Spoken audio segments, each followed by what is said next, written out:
Assalamualaikum warahmatullahi wabarakatuh. Alhamdulillah alladzi hadana bihidayatil Qur'an wa amarna an naslukahu khairal qiyam. Ashhadu an la ilaha illallah wahdah wa ashhadu anna sayyidana wa nabiyyana Muhammad wa man tabi'ah. Allahumma fasalli wa sallim wa barik ala sayyidina Muhammad wa ala alihi wa ashabihi wa azwajihi wa ahli baitihi ajma'in, amma ba'du. Jamaah sebangsa dan setanah air yang dimuliakan Allah Subhanahu wa taala. Alhamdulillah, bersyukur kita kepada Allah hingga saat dan detik ini Allah masih memberikan kepada kita nikmat yang luar biasa, nikmat kesehatan, nikmat kesempatan dan keistiqomahan kita mau belajar ajaran Islam. Tiada lain untuk meningkatkan iman dan takwa kita kepada Allah Subhanahu wa taala, mempelajari ajaran-ajaran Islam dengan sebenarnya dalam rangka menggapai ridha Allah Subhanahu wa taala. Jemaah sebangsa dan setanah air, pada episode keempat kajian kita tentang liberalisasi pemikiran Islam, tantangan pemikiran Islam, pembahasan tentang penerapan liberalisasi pemikiran. Ada beberapa metode dan pendekatan bagaimana liberalisasi diterapkan ke dalam pemikiran keagamaan Islam. Seperti disebutkan di atas bahwa misionarisme, orientalisme, dan kolonialisme merupakan tiga sumber penting yang berperan dalam proses liberalisasi. Pemikiran orientalis yang memiliki cara pandang barat terhadap Islam merupakan sumber bagi cendekiawan Muslim untuk mengkritisi Islam agar dapat memperkenalkan perubahan atau pembaharuan pemikiran.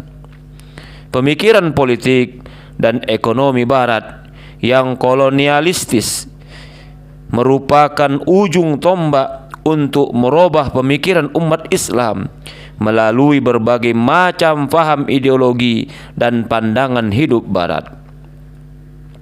Sedangkan misionaris dengan misinya merupakan kekuatan yang telah lama berkonfrontasi dengan umat Islam dari sejak zaman Islam di Spanyol hingga Perang Salib, bekerja sama secara aktif dengan keduanya. Pemikiran yang berasal dari ketiga unsur inilah yang kini digunakan untuk meliberalkan pemikiran umat Islam Indonesia. Sebenarnya mudah sekali dibedakan pemikiran mana yang berasal dari orientalis dan mana yang berasal dari filsafat barat dan mana yang merupakan aspirasi dari misionaris. Namun di sini hanya akan digambarkan secara umum dan dicari kaitannya antara yang satu dengan lainnya. 1. Penyebaran doktrin relativisme. Doktrin relativisme mulanya berasal dari Protagoras, seorang sofis yang berprinsip bahwa manusia adalah ukuran segala sesuatu. Man is the measure of all things.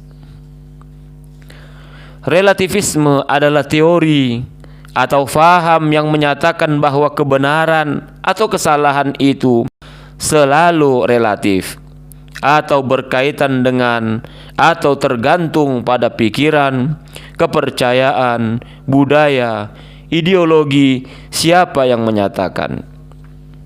Berarti yang berfaham relativisme tidak mempercayai adanya kebenaran absolut atau kebenaran yang mutlak. Sebenarnya faham ini telah lahir sejak lama di barat, bahkan sejak zaman Yunani. Tapi di barat diproklamirkan kembali dalam bentuk lain oleh Nietzsche pada tahun 1844 sampai 1900 yang dikenal dengan ajaran nihilisme, yaitu ajaran yang menafikan kebenaran, kebaikan atau nilai yang mutlak atau nilai yang absolut. Doktrin relativisme ini mengajarkan bahwa di sana tidak ada lagi nilai yang memiliki kelebihan dari nilai-nilai lain. Di balik kelahiran faham ini adalah upaya untuk menyingkirkan agama dari kehidupan masyarakat barat. Maka dengan doktrin ini, agama tidak lagi berhak mengklaim mempunyai kebenaran absolut. Bahkan Tuhan hanya dipahami hanya sebagai persepsi manusia sendiri yang relatif. Oleh sebab itu, status agama menjadi sama dengan filsafat atau budaya.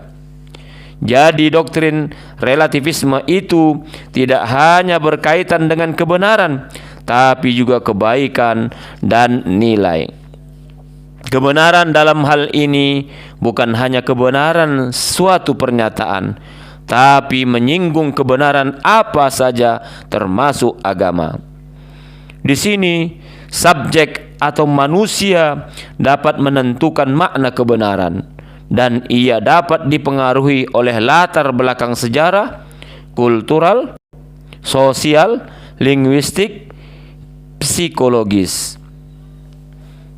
Ini dapat dilihat di buku Simon Blackburn, Oxford Dictionary of Philosophy, dicetak di Oxford University Press pada tahun 1996, S.V. Relativism. Maka dari itu, di kalangan anak muda muncul pernyataan yang berbau relativis, seperti jangan merasa benar sendiri, karena kebenaran itu relatif. Semua kebenaran itu relatif, yang mutlak hanya Tuhan, dan sebagainya. Saat ini, faham ini dimasukkan ke dalam pemikiran keagamaan Islam. Ketika para cendekiawan Muslim dari tingkat mahasiswa hingga dosen mempercayai dan mendukung faham, maka muncullah pernyataan yang berbau relatif. Dari pikiran mereka muncul pernyataan kebenaran itu tidak memihak. Pemikiran manusia itu relatif, yang absolut hanya Tuhan. Kita tidak dapat mengetahui kebenaran absolut, hanya Tuhan yang tahu kebenaran mutlak. Agama itu mutlak, sedang pemikiran keagamaan itu relatif. Sikap ini kemudian diarahkan kepada para ulama, sehingga mereka berani mengatakan bahwa tafsir Al-Quran yang merupakan pemahaman para ulama itu menjadi relatif. Demikian pula pemahaman hukum para ulama juga relatif. Akibat dari sikap ini sangat jelas, yaitu bahwa ilmu para ulama tidak dapat dijadikan rujukan karena sifatnya relatif dan tidak absolut. Para ulama pun dianggap tidak memiliki otoritas dan tidak boleh memberi fatwa. Apa yang benar-benar terjadi di kalangan Muslim liberal yang berpegang pada faham ini adalah menentang fatwa majelis ulama atau sejenisnya. Pernyataan orang yang terjerat oleh logika relativisme dapat disimak di bawah ini. Penafsiran atas sebuah agama dibaca Islam sendiri tidaklah tunggal. Dengan demikian, upaya mempersamakan dan mempersatukan di bawah payung satu tafsir agama menjadi kontraproduktif. Dan pada gilirannya, agama kemudian menjadi sangat relatif ketika dijelmakan dalam praktik kehidupan sosial sehari-hari. Pada wilayah ini, yang selayaknya menjadi pegangan adalah bahwa kita tidak dapat mengetahui kebenaran absolut. Kita dapat mengetahui kebenaran hanya sejauh itu absah bagi kita. Artinya, kebenaran yang selama ini kita pahami tak lain adalah kebenaran sepihak. dapat dilihat dalam buku Khairul Muqtafa dalam saluran dalam kurung edi nilai-nilai pluralisme dalam Islam, Jakarta, Fatayat NU and Ford Foundation, tahun 2005, halaman 58. Bagaimanakah menjawab atau mensikapi paham dan pernyataan di atas? Pertama, mari kita jawab pernyataan di atas. Apa yang dimaksud penafsiran terhadap sebuah agama itu tidak jelas. Apakah dalam bidang usul atau furu'? Jika yang dimaksud adalah masalah usul, pertanyaannya, apakah semua ulama berbeda pendapat dalam penafsiran bidang usul? Dari semua pendapat mereka itu relatif? Jika para ulama berbeda pendapat dalam masalah usul, niscaya sampai hari ini tidak akan ada akidah Islam. Yang betul, para ulama itu mempunyai penafsiran yang berbeda tapi saling menguatkan yang absolut. Contoh sederhana adalah dalam menafsirkan sosok Umar bin Khattab.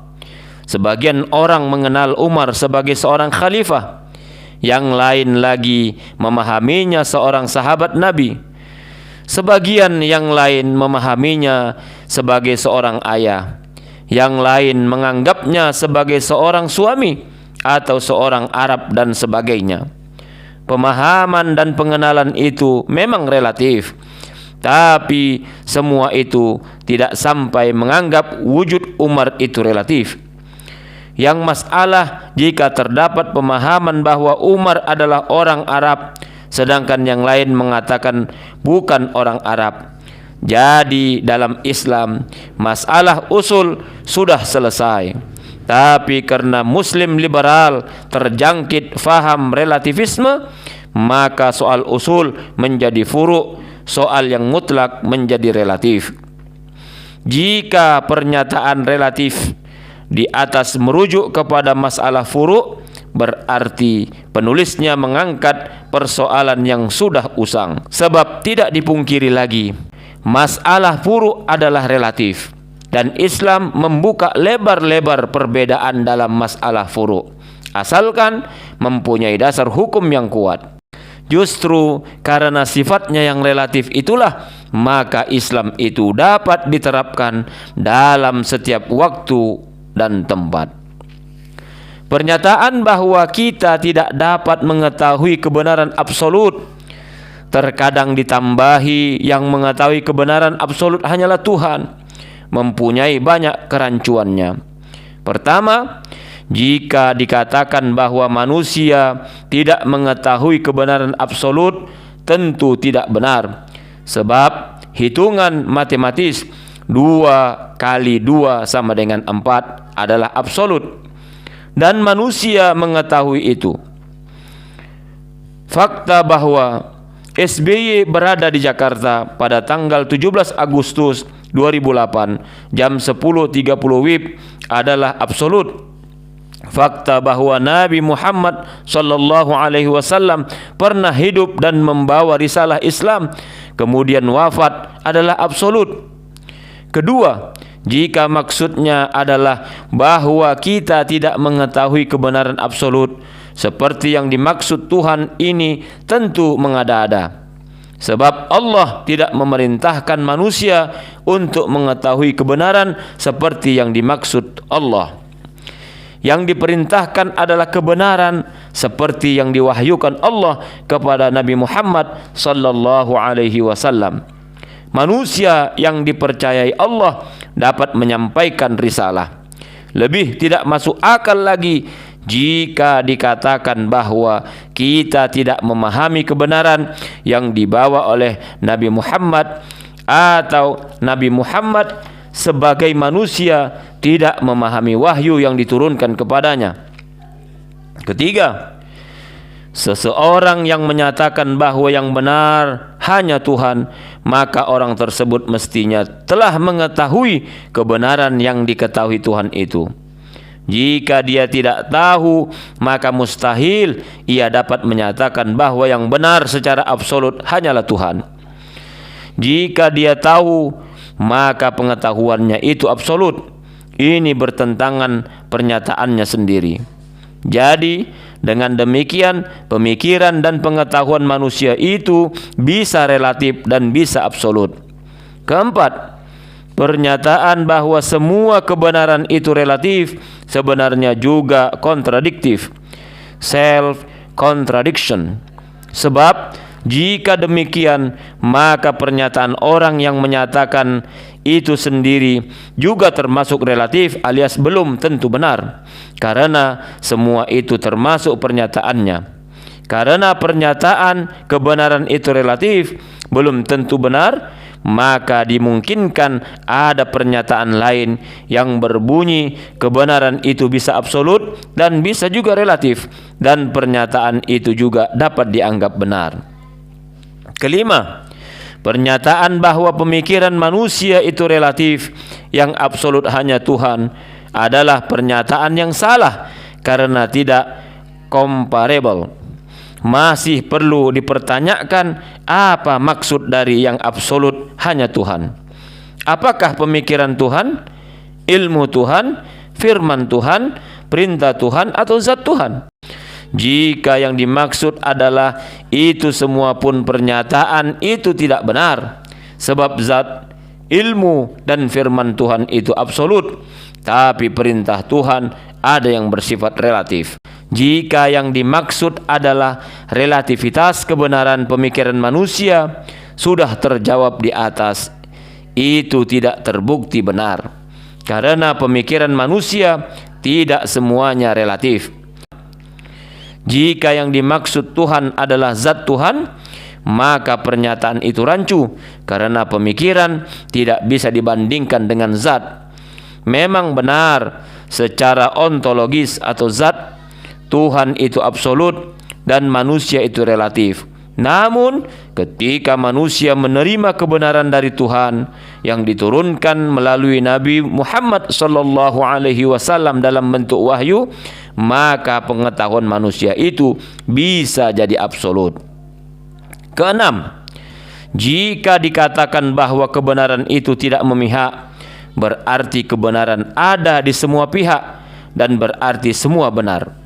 Rancunya, jika di satu pihak ada yang menyatakan Tuhan itu ada dan di pihak lain ada yang menyatakan Tuhan itu tidak ada, maka dengan logika relativisme keduanya sama-sama benarnya. Tentu ini absurd dan secara logis kontradiktif. Kesimpulannya, jika Muslim tidak kritis terhadap argumentasi yang membela doktrin relativisme seperti tersebut di atas, maka ia boleh jadi akan meragukan keimanannya atau merasa tidak berada pada jalan kebenaran alias sesat. Termasuk Nabi pun bisa dianggap tidak tahu kebenaran wahyu yang diterimanya. Padahal dalam Al-Quran sudah dijelaskan, Al-haqqu min rabbik, kebenaran itu telah diturunkan dari Tuhan kepada manusia. Inilah yang juga menjadi landasan pluralisme agama yang akan dijelaskan kemudian. Target akhirnya jelas. Dengan berpegang pada doktrin ini, maka umat Islam tidak lagi masalah apakah mengikuti cara berpikir Islam atau Barat yang sekuler dan liberal. Karena toh semuanya tidak absolut. Begitulah strategi perang pemikirannya. Jamaah sebangsa dan setanah air yang dimuliakan Allah. 2. Penyebaran paham pluralisme agama. Sebelum membahas pluralisme agama, kita kutip dulu definisi pluralisme. Pluralisme dalam Oxford Dictionary of Philosophy diartikan sebagai teori yang seirama dengan relativisme dan sikap curiga terhadap kebenaran, truth. Ia terkadang juga dipahami sebagai doktrin yang berpandangan bahwa di sana tidak ada pendapat yang benar atau semua pendapat adalah sama benarnya. No view is true, or that all view are equally true.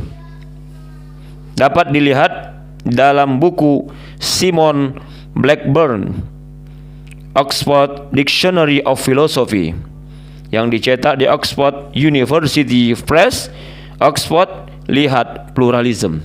Ini berarti bahwa pluralisme itu adalah sama dengan relativisme, yang mempercayai bahwa kebenaran itu relatif atau tidak mutlak. Pluralisme kemudian diterapkan ke dalam pemikiran agama-agama termasuk Islam, dan menjadikan faham yang disebut pluralisme agama, religious pluralism, ketika diterapkan ke dalam pemikiran keagamaan, maka muncul pendapat bahwa semua agama adalah sama benarnya. Paham pluralisme agama memiliki sekurang-kurangnya dua aliran yang berbeda tapi ujungnya sama, yaitu aliran kesatuan transenden agama-agama, Transcendent Unity of Religion, yang diprakarsai oleh Fridtjof Schuon, dan teologi global, global theology, yang dicetuskan oleh John Hike. Sejalan dengan John Hike adalah aliran Wood Theology, yang diprakarsai oleh Wilfred Cantwell Smith.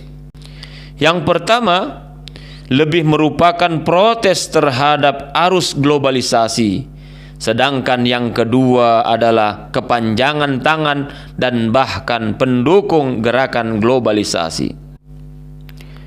Menurut aliran global teologi, agama lain adalah jalan yang sama benarnya menuju kebenaran yang sama.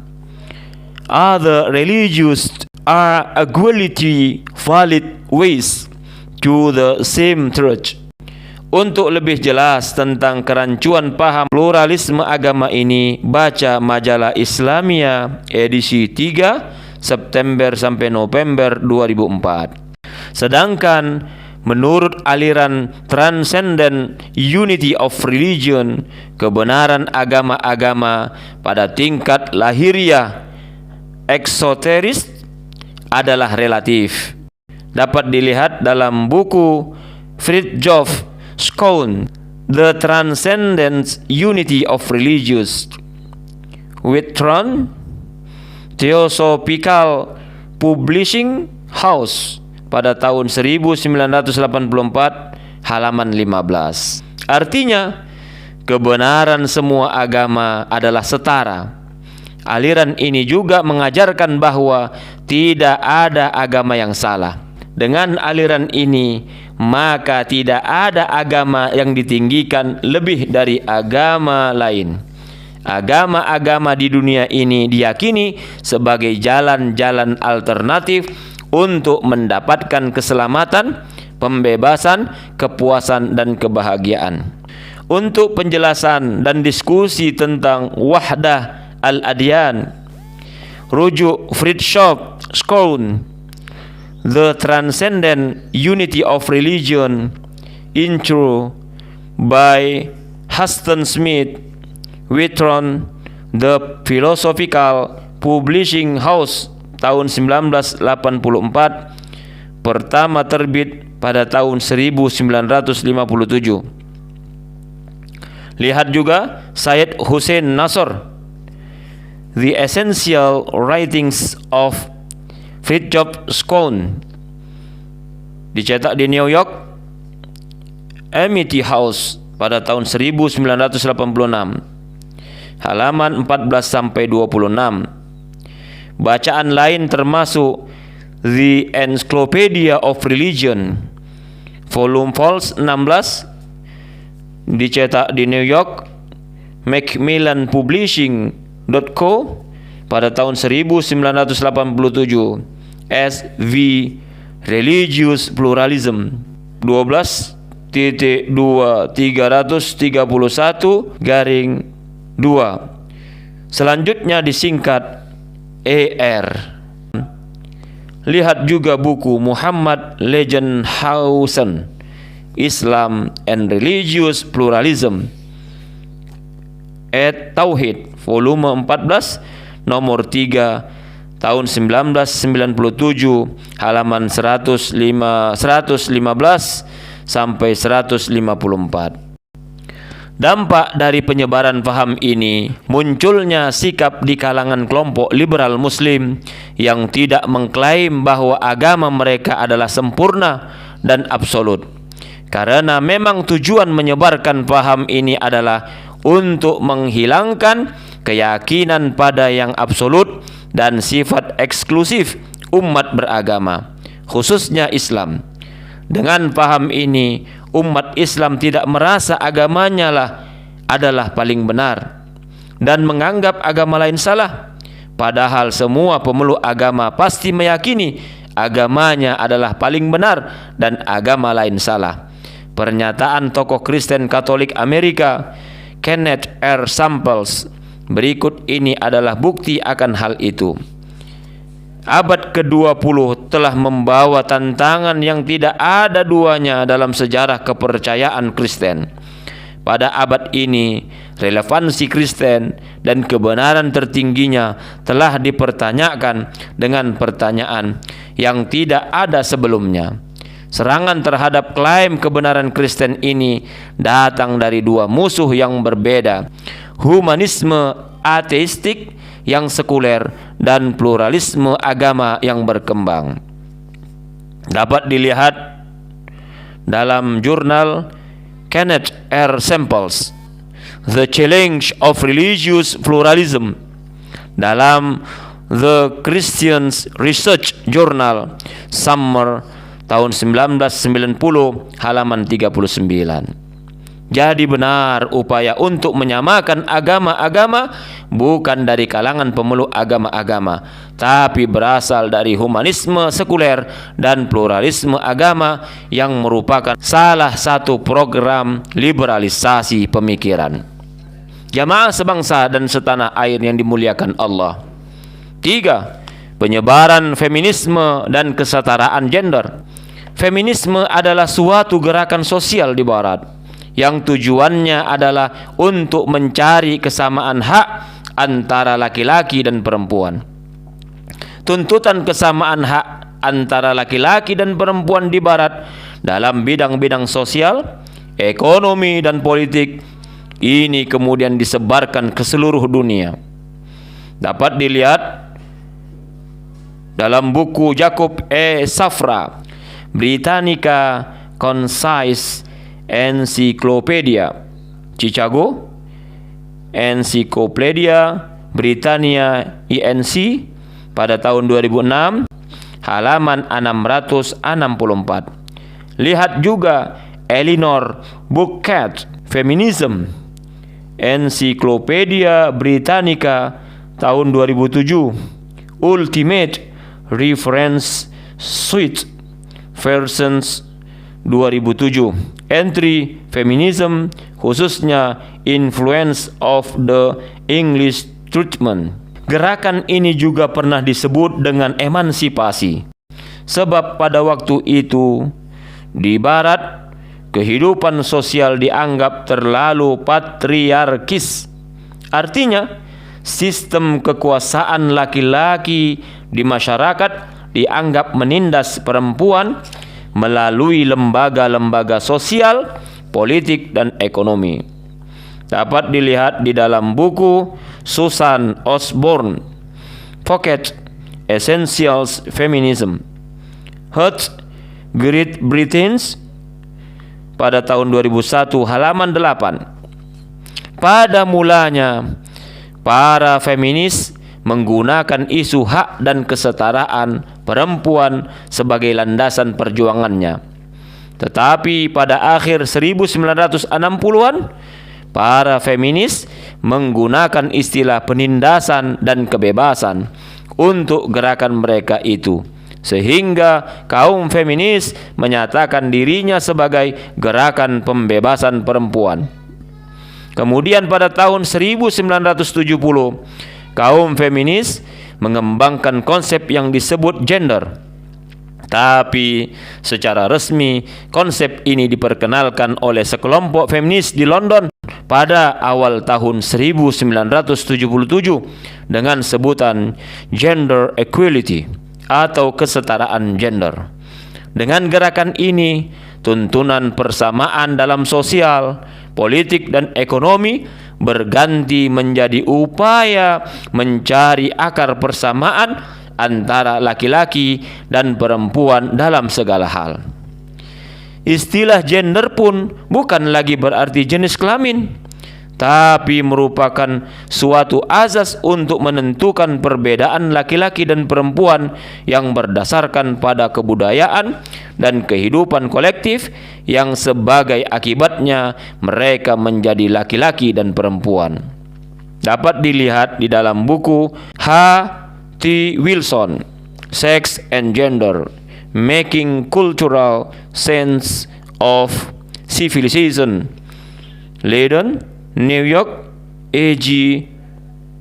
Brill pada tahun 1989, halaman 2. Maka tidak aneh jika gerakan gender tidak lagi mempersoalkan perbedaan identitas laki-laki dan perempuan dari segi anatomi biologis atau jenis kelamin, tapi mengkaji aspek sosial, budaya, psikologis, dan aspek-aspek non-biologis lainnya. Dapat dilihat dalam buku Lindsay, Gender Roles, A Sociological Perspective, New Jersey, Prentice Hall, halaman 2. Jadi laki-laki menjadi laki-laki karena keluarga dan masyarakat memperlakukan mereka sedemikian rupa, demikian pula perempuan. Gerakan gender pun berkembang liar. Gender yang merujuk jenis kelamin berkembang dari dua jenis, feminin dan maskulin, menjadi gender ketiga yang bersifat cair dan bisa berubah-ubah, dan telah dikenal oleh masyarakat pada berbagai macam budaya yang berbeda. Gender ketiga ini tidak bisa dikategorikan sebagai feminin atau maskulin, tetapi mereka adalah kaum homoseksual dan transgender, seseorang yang senang berpakaian gender lainnya. Dapat dilihat dalam buku Lips Hillary M.A. New Psychology of Women, Gender, Culture, and Ethnicity, second edition, McGraw-Hill, New York, tahun 2003, halaman 6 dan 7. Kini, faham feminisme tersebut berubah menjadi gerakan sosial yang terang-terangan mendukung LGBT, lesbi, gay, biseksual, dan transgender. Sebab lain munculnya LGBT berasal dari salah satu tuntunan kesamaan yang dilontarkan oleh aliran feminisme radikal. Aliran ini menuntut persamaan hak antara laki-laki dan perempuan, bukan hanya dalam soal hak sosial dan juga soal kepuasan seks. Tuntutannya, wanita berhak memperoleh kepuasan seksualnya sendiri tanpa harus tergantung kepada laki-laki. Oleh karena itu, mereka menuntut hak hidup bagi lesbianisme atau homoseksualisme. Akibat terpengaruh oleh ide-ide ini, seorang muslimah lesbian liberal dari Kanada bernama Irsyad Manji didatangkan ke Indonesia untuk menyebarkan faham ini. Pengaruh faham feminisme dan kesetaraan gender di Indonesia sangat jelas sekali. Kaum liberal muslim meniru pemikiran kaum feminis dan menerapkannya dalam pemikiran Islam. Kaum feminis membedakan antara orientasi seks dan perilaku seks. Pernyataan di bawah ini jelas menunjukkan hal itu. Menurut hemat saya, yang dilarang dalam teks-teks suci tersebut lebih tertuju kepada perilaku seksualnya, bukan pada orientasi seksualnya. Mengapa? Sebab menjadi heteroseksual, homoseksual, gay dan lesbi, dan biseksual adalah kodrati, sesuatu yang given atau dalam bahasa fikih disebut sunnatullah, sementara perilaku seksual bersifat konstruksi manusia. Jika hubungan sejenis atau homo, baik gay atau lesbi, sungguh-sungguh menjamin kepada pencapaian tujuan dasar tadi, maka hubungan demikian dapat diterima. Ini dapat dilihat dalam buku Musdah Mulia, Islam Agama Rahmat bagi Alam Semesta, seperti dikutip majalah Tabligh Muhammadiyah pada bulan Mei 2008. Pernyataan di atas tidak berdasarkan pada dalil fikih apapun. Dalil yang digunakan adalah kontekstualisasi ijtihad dan maslahah yang diorientasikan kepada tren humanisme liberal, yang diantaranya doktrinnya adalah feminisme. Memang feminisme radikal, salah satu aliran dalam feminisme itu menuntut kesamaan laki-laki dan perempuan dalam memperoleh kepuasan seksualnya masing-masing, sehingga lesbianisme dan homoseksualisme menjadi halal. Ijtihad soal lesbianisme itu ternyata juga didukung oleh ijtihad soal homoseksualisme. Dengan argumentasi yang tanpa otoritas itu, pendukungnya malah memberi masukan praktis bagaimana homoseksualisme disosialisasikan. Yang harus dibangun adalah satu, mengorganisir kaum homoseksual untuk bersatu dan berjuang merebut hak-haknya. Dua, memberi pemahaman kepada masyarakat bahwa apa yang terjadi pada diri kaum homoseksual adalah sesuatu yang normal dan fitrah. Tiga, melakukan kritik dan reaktualisasi tafsir keagamaan, tafsir kisah Lut dan konsep pernikahan yang tidak memihak kaum homoseksual. Empat, menyuarakan perubahan Undang-Undang Perkawinan Nomor 1 tahun 1974 yang mendefinisikan perkawinan harus antara laki-laki dan wanita. Selanjutnya dinyatakan hanya seorang primitif saja yang melihat perkawinan sejenis sebagai sesuatu yang abnormal dan berbahaya. Bagi kami, tiada alasan kuat bagi siapapun dengan dalih apapun untuk melarang perkawinan sejenis, sebab Tuhan pun sudah maklum proyeknya menciptakan manusia sudah berhasil, bahkan kebablasan.